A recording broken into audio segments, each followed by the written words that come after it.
Okay, well, thanks for pressing or for clicking there and joining us for our conversation with Robert E. Wright. Uh, Robert E. Wright is a senior research fellow at the American Institute for Economic Research, and he is the author of many books, the most recent one of which is one that caught our eye at the Giving Review called Liberty Lost: The Rise and Demise of Voluntary Association in America Since Its Founding. So, Robert, why don't you tell us a little bit quickly about the American Institute for Economic Research? Sure. As the name implies, it is an economic research institute, not a think tank. We're a 501c3, and we were founded in 1933 by Colonel E.C. Harwood.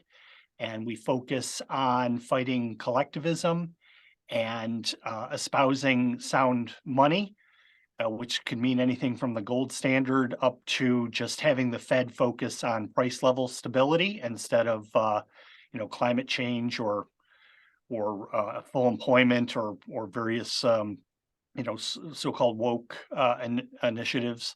And AIER also is trying to educate the every person. Yep. Right. Formerly the every man.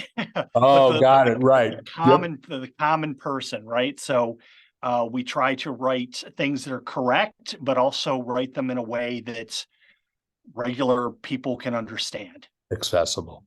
And what do you research there, Robert? Well, I am a policy historian, so I'm not an expert on nonprofits per se. I am an expert on ways that government in the past has interacted with the economy. That includes monetary policy, fiscal policy, financial regulations. And then I started getting interested in the history of corporations, both for-profit and nonprofit, and their regulation and how that's evolved over time. And how long have you been working on Liberty Lost? How many years out of your life does a book take?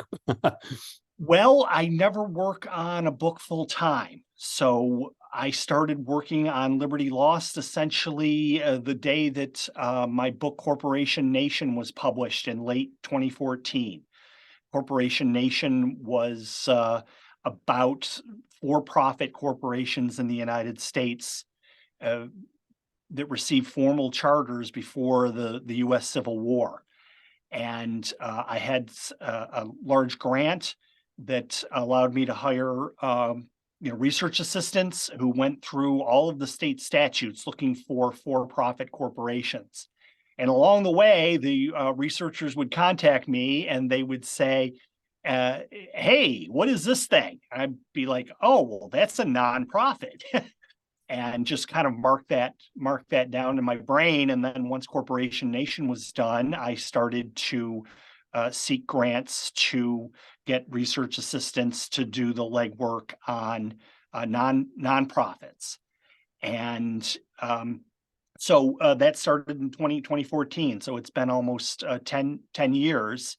But again, I wasn't working on it full time all of the time over those 10 years. I've published 12 other books in that same period. So have lots of other things going on. So what gave rise to voluntary association in America? And I guess in a way that apparently it didn't in other countries, if America's unique in this rise. Yeah, well, there was this fellow, Alexis de Tocqueville in the 1830s. A Frenchman comes to the United States and looks around and he's like, dang, Americans have I'm paraphrasing here. Dang, Americans have a lot of voluntary associations, some for profit, some nonprofit, in our current lingo. And that there's a particular passage that's just been quoted time after time after time. And for some reason, it never dawned on anyone to try to put some actual numbers to this. So that's what I did in Corporation Nation and in Liberty Lost. I go out and I trained research assistants to look through the statutes so that we have some pretty darn good counts of how many corporations received formal charters, special charters. Some idea about the number, especially of for-profits that received incorporation through general incorporation statutes. And the numbers are large, not by today's standards, but if you think about it in terms of, before the Civil War, there were over 25,000 for-profit corporations and over 15,000 nonprofit corporations that were formed. And those again are just the ones with special acts of incorporation that I can document. I could send you a spreadsheet that would show every single one and which state chartered it and what the date was and so forth. But finding other ones has been difficult, especially in the nonprofit space, because, for example, Pennsylvania passed a general incorporation statute for churches. And there just wasn't very good record keeping because there was no reason to keep very good records on it because they weren't taxed. So we don't know how many churches formed in Pennsylvania. And then many of our early nonprofits were small, but some were able to scale through the use of lodges or chapters or branches. And they didn't always get their own acts of incorporation. They sort of nestled in under the main group's articles of association or charter. So, like a lot of temperance organizations, for example, they were just chartered in one state, but they had branches throughout the country and hundreds of thousands and in one case over a million members. So the 15,000 number is like a lower bound estimate of the amount of association. Now, why did this happen in the U.S.? Well, there was this whole sort of culture of forming voluntary associations, for-profit and nonprofit.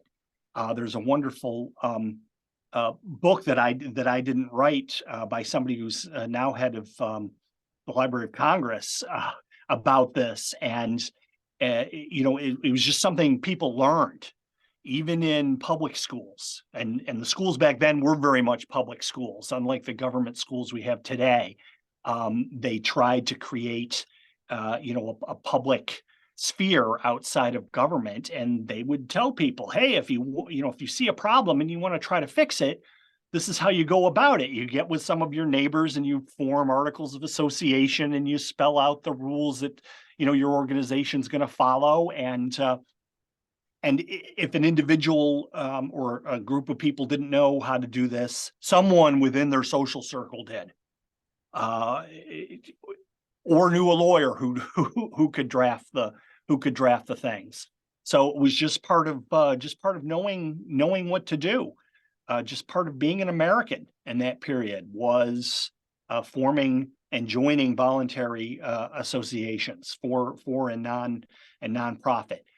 Part of the culture. Now, why was that part of the culture? Well, that gets into our theory of government, which was very much Lockean, not Hobbesian, right? So for Locke, property rights are important, and governance and self-governance is very important. And the government, though, shouldn't try to usurp power, right? Shouldn't try to extend itself into areas where it shouldn't be or where it traditionally wasn't. So we very much had limited government, especially at the federal level, but even at the state level. The government's there to protect life, liberty, and property, period. It's not there to tell people how to think. It's not there to alleviate various social problems. There was some thought that government should be helping out in infrastructure, which it did by buying shares in voluntary associations, turnpikes and canals and railroads and so on and so forth, at least until the 1830s, when the thinking on that started to change. and the governments even started to back away from that sort of investment and just let investors roll, or let you know churches and other charitable groups to do their thing. Mm-hmm. What you discuss, another concept is discussed in your book among many, individual sovereignty, about which Americans care. This is part of the liberty, and the liberty that's lost, and we'll talk about how it's lost. But is there tension between cooperative association and individual sovereignty? Does one result from the other? Are they zero? Is this a zero-sum thing? When, if it is, or if it isn't, what's the proper balance between the two? Well, there's certainly tension between governmental sovereignty and voluntarism, but not individual sovereignty, as long as it's kept at a voluntary basis, right? Mm. So I, as a sovereign individual, can decide whether or not to join a particular voluntary association, Mm-hmm. right? So we could tolerate all kinds of things, including things that at the time was called socialist, communal groups, right? That's not a problem, as long as you're not being forced to enter or to stay in that situation. There's no problem. Give it a try. And of course, there were hundreds of these things tried in the United States in the 19th century, and most of them ended up turning into for-profit corporations, if they survived at all. If people need to go through that learning process, then they need to go through that learning process and discover that communal ways of life outside of sort of like extended families just usually doesn't work without something more formal and with better incentive alignment between the goals of the organization and the goals of individuals. But we didn't have to repress it, because it repressed itself. We allowed reality to show people that there were certain things that are best done in a formal for-profit corporation, and other things that are best done in a nonprofit association. Mm-hmm. What then? This is totally unfair. I'm asking you to summarize, those 10 years of your life in a couple of minutes here. What caused the demise of voluntary association, and when did that start? It starts in the progressive era, so early 20th century, with the passage of a national income tax. Now, it's not a sea change, because the income tax at first is not a mass tax. It's a tax on the wealthiest, the highest income earners, and it's fairly de minimis, a few percent of their income. But over the course, especially of the New Deal, which is it's sort of like ramping up of progressive thought, you get the income tax turning into a mass tax. And what this does is it starts to crowd out private charity. People start to say things like, "Oh, I gave at the office," which might mean that they gave to the community chest, which often started to go to fundraise through employers. But it also could mean, yeah, I paid my taxes, and so I don't have any money to spare, especially in the Great Depression. But also could mean that I've already given to this cause through my taxes, rather than in a voluntary way.